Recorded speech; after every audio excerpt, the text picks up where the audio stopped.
Instruction दी कि इसको weapon free हमें करना है, जिसमें तमाम DPOs को ये टास्क मिला। हमारे DPO साहब अख्तर फारूक साहब ने स्पेशल टीम्स बनाई हर सर्कल की।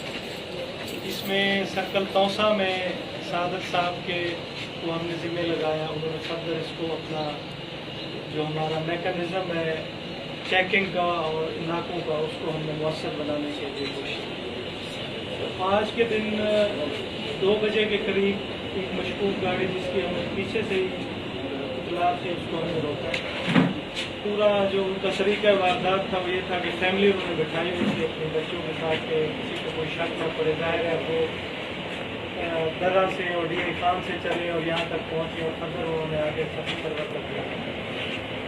तो जब उनकी चेकिंग की गई तो जहाँ ख़वातीन बैठती हैं उनके पैरों वाली जगह पे ये वैपन उन्होंने छुपाए हुए थे, जिसको बड़े अच्छे तरीके से राना मोहम्मद इकबाल कैमरा इसको और इसके अंदर तलाशी करवाई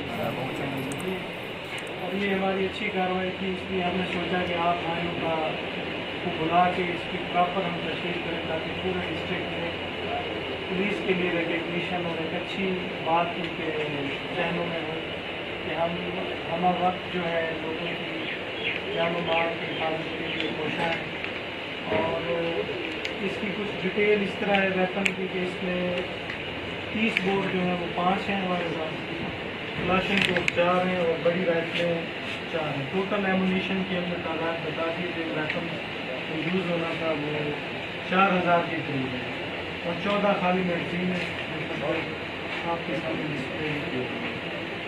इन मुलजमान की सारी डिटेल हमने आप लोगों से शेयर कर दी है। मेन इनका अनीस रज़ा था, ये डेरा स्माइल खां का रहने वाला, ये अपने बच्चों के हमरा ही ये सारी कंसाइनमेंट लेके जा रहा था।